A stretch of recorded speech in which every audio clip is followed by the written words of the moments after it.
દેશભરમાં ધમકીભર્યા ઈમેલ કરનાર યુવતી ઝડપાઈ છે।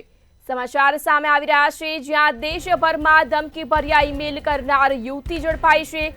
રેની જોશીલડા નામની યુવતીની ચેન્નઈથી ધરપકડ કરવામાં આવી। યુવતી અમદાવાદમાં 21 ધમકીભર્યા ઈમેલ કર્યા હતા। અન્ય 11 શહેરોમાં પણ યુવતી દ્વારા ધમકીભર્યા મેલ કરવામાં આવ્યા। દેશભરમાં ધમકીભર્યા ઈમેલ કરનારા યુવતી ઝડપાઈ છે। આરોપી યુવતીએ સિવિલ હોસ્પિટલમાં પહેલો મેલ કર્યો હતો। આ સાથે જ બાદમાં સ્ટેડિયમ ઉડાવી દેવાની પણ તેને ધમકી આપી હતી। અમદાવાદના બોપલની સ્કૂલમાં પણ તેને મેલ કર્યો હતો। આરોપી યુવતીએ એન્જિનિયરિંગ કર્યું છે। દેશભરમાં ધમકીભર્યા મેલ કરનારા યુવતી ઝડપાઈ છે। યુવતી અમદાવાદમાં 21 ધમકીભર્યા ઈમેલ કર્યા હતા। અન્ય 11 શહેરોમાં પણ તેને ધમકીભર્યા ઈમેલ કર્યા હતા। આરોપી યુવતીએ સિવિલ હોસ્પિટલમાં પહેલો મેલ કર્યો હતો। આ સાથે જ સ્ટેડિયમ ઉડાવી દેવાની ધમકી પણ આ યુવતીએ જ આપી હતી। અમદાવાદના બોપલની સ્કૂલમાં પણ તેને મેલ કર્યો હતો। આરોપી યુવતી હાલ એન્જિનિયરિંગ કર્યું છે। તેઓ હાલ એક કંપનીમાં સિનિયર કન્સલ્ટન્ટ છે। બાદમાં તેને રોબોટિક્સનો કોર્સ પણ કર્યો છે।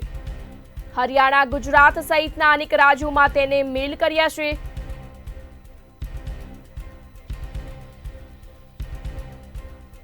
અગિયાર રાજ્યોની પોલીસ આરોપીને પકડવા કામ કરતી હતી।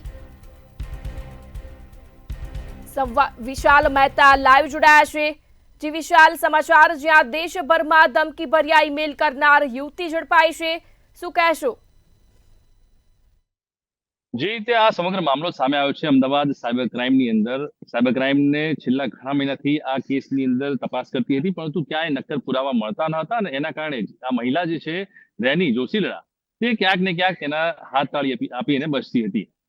મહત્વની વાત છે કે એક મહિલા કે જે એક તરફી પ્રેમ કરે છે અને જ્યારે તેની પ્રેમની પરાકાષ્ઠા આવી જાય છે, તેને પોતાનો પ્રેમ નથી મળતો અને તેને તે બદનામ કરવા, તેને જેલના સળિયા પાછળ ધકેલવા માટે જે કાવતરું રચે છે, તે સમગ્ર કિસ્સો, આ સમગ્ર જે ઘટના છે તેની અંદર પ્રકાશિત થઈ રહ્યો છે। રેની જોશીલડા કે જે પોતે ચેન્નાઈની છે, તેણે અમદાવાદની અંદર માત્ર 21 જેટલા ધમકી ભર્યા બોમ્બથી ઉડાવી દેવાના ઈમેલ કર્યા। તે પછી સ્કૂલ હોય, એરપોર્ટ હોય કે પછી અન્ય જગ્યા, તમામ જગ્યાએ અલગ અલગ જગ્યાએ મેલ કર્યા છે। છેલ્લા 2 વર્ષથી કે 3 વર્ષથી રેની જોશીલડા અલગ અલગ રાજ્યની પોલીસને આ રીતના મેલ કરે છે અને તેના પ્રેમીનું નામ લખે છે।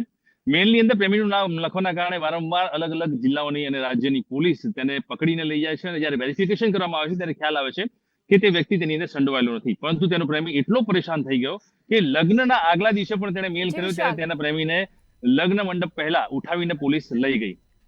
આ જે આરોપી છે તેનું નામ રેની જોશીલડા છે અને તે પોતે આઈટી એન્જિનિયર છે અને સાથે તેણે રોબોટિક ની અંદર ક્યાંક એક્સપર્ટીઝ કરેલી છે। મહત્વનું છે કે આ સમગ્ર કેસની અંદર રેની જોશીલડાએ ડાર્ક વેબનો અને અલગ અલગ સાઇટનો ઉપયોગ કરી અને પોતે પકડાય નહીં તે તમામ બાબતોનું ખૂબ જ બારીકાઈથી ધ્યાન રાખી।